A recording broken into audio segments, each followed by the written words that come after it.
మేము మనుషులమే, మాకు ప్రేమలు అనురాగాలు మాకు కూడా ఉంటాయి, మమ్మల్ని కొంత మనుషులు చూసుకోండి, మాకు ప్రేమలు పంచాలని చెప్తున్నారు ట్రాన్స్జెండర్స్. అయితే గత ప్రభుత్వాలు మాకు ఏం చేసావో ఏమో మాకు తెలియదు, కానీ ప్రస్తుతానికైతే ఉన్న ఈ ప్రభుత్వం మాకు ఉన్నటువంటి హాస్పిటల్కి సంబంధించినటువంటి కూడా ట్రాన్స్జెండర్స్కి ఒక ప్రత్యేక గదిని కేటాయించి మాకు సంబంధించినటువంటి వైద్య సదుపాయం మీద కల్పిస్తున్నది. దాని మీద కృతజ్ఞతలు మాకు చెప్తున్నారు. అయితే గతంలో మాకు ఇచ్చిన ఏ సమస్య వచ్చినా కూడా మాకు విజయవాడకి, హైదరాబాద్కి, లేదా దూర ప్రాంతాలకు వెళ్ళి మేము చాలా అంటే సంబంధించినటువంటి డబ్బుల వ్యయంతో కూడా అక్కడ ఉన్నటువంటి హాస్పిటల్లో మేము మందులు కానీ ట్రీట్మెంట్ కానీ చేసుకునే వాళ్ళు. ఇప్పుడు అందుబాటులో ప్రభుత్వ హాస్పిటల్, జనరల్ హాస్పిటల్ కూడా మాకు సంబంధించినటువంటి వైద్యానికి సంబంధించినటువంటి డాక్టర్ అందుబాటులో ఉన్నారు. మాకు ప్రతిదీ కూడా మేము డాక్టర్ని కన్సల్ట్ అయ్యి కూడా మాకు మందులు కూడా చేసుకునే పరిస్థితి. ప్రస్తుతానికి మన మహబూబ్ జిల్లా వ్యాప్తంగా చూసుకున్నట్టయితే సుమారు 100 నుంచి 200 మంది ట్రాన్స్జెండర్స్ ఇక్కడ ఉన్నారు. వాళ్ళు నిత్యం వాళ్ళ బతుకుతెరువు కోసం ఇప్పుడు ట్రైన్లలో వివిధ కారణాలతో విజయవాడకి, హైదరాబాద్కి మార్గ మధ్యలో ట్రైన్ ప్రయాణిస్తుంటారు. ఈ మధ్యకాలంలో వాళ్ళకి కొన్ని సందర్భాలలో అనారోగ్యం బాగాలేకున్నా కూడా ఇతర వేరే ప్రైవేట్ హాస్పిటల్ పైన కూడా వందలలో వేలలో మాకు వ్యయం డబ్బులు ఖర్చు అవుతున్న సందర్భంలో కూడా మాకు ఎవరికి దగ్గరని పరిస్థితుల్లో ప్రస్తుతానికి అంటే మొబైల్లో ఉన్న జనరల్ హాస్పిటల్ వైద్యులు మమ్మల్ని దగ్గర మాకు ప్రత్యేక వార్డు కేటాయించారు.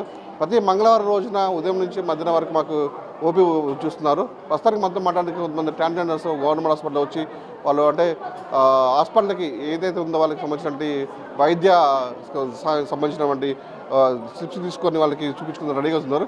ప్రస్తుతం మనతో మనం మాట్లాడదాం. మీరు చెప్పండి ఏంటి పరిస్థితి ఇక్కడ? గతంలో మీకు వైద్యానికి మీరు ఎక్కడికి వెళ్ళేవారు? ఇప్పుడు ఇక్కడ ట్రాన్స్జెండర్కి ఒక గదికి అయితే కేటాయించారు కదా, ఎలా అనిపిస్తుంది మీకు? నా పేరు శాంతి అండి. నేను మొబాద్లో ఉంటాను. నేను భిక్షాటన చేసుకుంటున్నాను.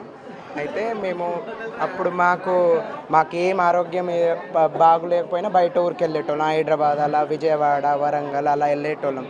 అలాంటిది మాకు ఇప్పుడు గవర్నమెంట్ ఒక స్కీమ్ తీసుకొచ్చి మాకు గవర్నమెంట్ హాస్పిటల్లో మాకు ట్రాన్స్జెండర్కి మంగళవారమే మాకు చూడడానికి చాలా సంతోషంగా ఉంది. మాకైతే ఇప్పుడైతే కార్డు ఇచ్చారు. మాకైతే ఇది స్లిప్ ఇప్పుడు చూస్తున్నారు. మాకు ఈరోజు ఓపెనింగ్ మాకు చేశారు. ఇలా డాక్టర్లు రమ్మన్నారు, ఇలా చేస్తున్నాం అంతే. ఇప్పుడు గతంలో మీకు వైద్య సహాయత కావాలన్నప్పుడు హైదరాబాద్, విజయవాడ పోయేవాళ్ళు, వాళ్ళు పోతే ప్రైవేట్ హాస్పిటల్ మిమ్మల్ని చూసే ఏ విధంగా వాళ్ళ బిహేవియర్ ఏ విధంగా ఉండేది? వేరేగా చూసేటోళ్ళు, కొంచెం చిన్న చూపు చూసేటోళ్ళు.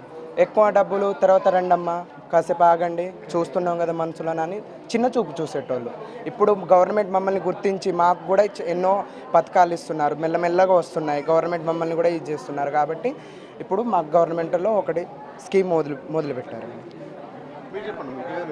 నా పేరు నందిని రాథోడ్ అండి. మేము మహబూబాబాద్ జిల్లాలో ఉంటాము. ట్రాన్స్జెండర్స్ మేము నివసిస్తున్న జిల్లాలోనే మాకు మా దగ్గరపాటులో ఉన్న ఏరియా హాస్పిటల్లో మాకు ఒక క్లినిక్ ఓపెన్ చేయడం మాకు చాలా సంతోషకరంగా ఉందండి. మాకు ఇప్పుడు ఏ ప్రాబ్లమ్స్ ఉన్నా మేము వచ్చి ఇక్కడ కన్సల్ట్ అవ్వచ్చు డాక్టర్స్కి. దాని పట్ల మేము చాలా హ్యాపీగా ఫీల్ అవుతున్నాము. ఇది క్లినిక్ లేనప్పుడు మేము వేరే ఊర్లకి చూస్తే ఖమ్మం కానీ, విజయవాడ కానీ, హైదరాబాద్ కానీ అలా వెళ్ళేటోళ్ళము. ఇలాంటిది ఇప్పుడు అలాంటి ఇబ్బంది లేకుండా ఇక్కడే మహబూబాబాద్లో మాకు క్లినిక్ ఓపెనింగ్ చేశారు. మేము చాలా హ్యాపీగా ఫీల్ అవుతున్నామండి. మీరు చెప్పండి, గతంలో పరిస్థితి ఏ విధంగా ఉండేది? అంటే మీరు వేరే హాస్పిటల్లో పోతే ఉన్న వైద్యులు కానీ బయట ప్రజలు కానీ ఏ విధంగా చూసేవారు? ఇప్పుడు అంటే హాస్పిటల్లో ట్రాన్స్జెండర్కి ఒక వార్డు కేటాయించారు కదా, ఏ విధంగా అనిపిస్తుంది? నమస్కారం అండి. నా పేరు వాహిని. మేము మహబూబాబాద్ నుండి మాట్లాడుతున్నాం. మేము ట్రాన్స్ మహిళలం. గత 1 ఇయర్ క్రితము ఇదే క్లినిక్, ట్రాన్స్జెండర్ క్లినిక్ వరంగల్లో ఏర్పడింది. ఇప్పుడు మన తెలంగాణలో ఫస్ట్ వరంగల్లో, సెకండ్ మహబూబాబాద్. ఇది చాలా మాకు ఆనందకరమైన విషయం. ఎందుకంటే మేము వేరే ఓపీల ద్వారా అయితేంది, బాయ్స్లో అయితేంది, గర్ల్స్లో పోయినా ఎటు పోయినా మాకు ఒక అవమానం అనేది జరిగేది.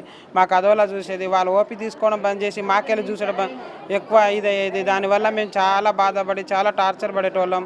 ఆ హేళనకు బాగా బాధపడేటోళ్ళం అని చెప్పేసి ఇది మా సంస్థ నుండి మా గురుగారైన లైలా మేడం గారు మన వరంగల్లో మొట్టమొదటిసారిగా ట్రాన్స్ క్లినిక్ తెచ్చింది. అదే ప్రకారంగా మహబూబాబాద్లో రావడం ఇది చాలా మాకంటే చాలా గొప్పకరమైన విషయం. దాంతోపాటు మేము ట్రాన్స్ మహిళలమే కాదు, ట్రాన్స్ ఉమెన్ ఉన్నారు, గే కమ్యూనిటీ ఉన్నారు, శివశక్తి కమ్యూనిటీ ఉన్నారు. వాళ్ళకు కూడా ఇదే చికిత్స ఇక్కడ అందజేయాలని మేము డాక్టర్ గారికి కోరుకుంటున్నాము.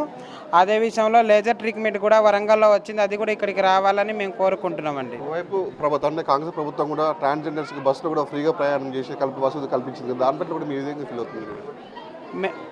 ఈ కాంగ్రెస్ ప్రభుత్వం వచ్చిన కాడ నుంచి అయితే రేవంత్ రెడ్డి సార్ గారు మాకు మహిళలతో పాటు ట్రాన్స్జెండర్లకు కూడా బస్సులో ఫ్రీగా మాకు కూడా అది గొప్ప విషయంలో కొలిపించుకోవడం అయితేంది. టికెట్లు మాకు లేకుండా ఒక లేడీస్తో పాటు ట్రాన్స్జెండర్ కూడా అప్పటప్పుడే ప్రకటించడం కూడా మాకు చాలా ఆనందకరమైన విషయం. అది మేము ప్రభుత్వంలో ఆల్రెడీగా ట్రాన్స్ గురించి మాకు అక్కడ చేరవేసి మా విషయాలు మా బాధలు అక్కడ చేరుకునేని మేము దాంతోపాటు మేము నమ్మినామండి. ఇక్కడికైతే మనం చూసుకోవచ్చు, మనం ఇక్కడ ఉన్నటువంటి ప్రతి మంగళవారం పూట కూడా ట్రాన్స్జెండర్స్కి ప్రత్యేక వార్డుని కేటాయించి వాళ్ళకి సంబంధించినటువంటి వైద్య సదుపాయాలు కల్పిస్తున్నారు. మనం విజువల్ చూసుకోవచ్చు, ప్రతి ఒక్కరు ట్రాన్స్జెండర్ కూడా ఇక్కడ క్యూలో నిలబడి కూడా వాళ్ళకి సంబంధించిన వార్డులో కూడా అంటే వాళ్ళకి డాక్టర్ సదుపాయాల ఓపీ కోసం వాళ్ళు ఎదుర్కొన్న పరిస్థితి ఉంది.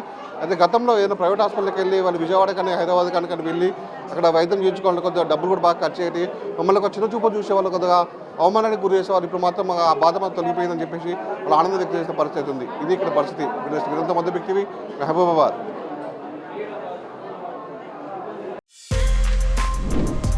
For more videos like this, subscribe Big TV channel.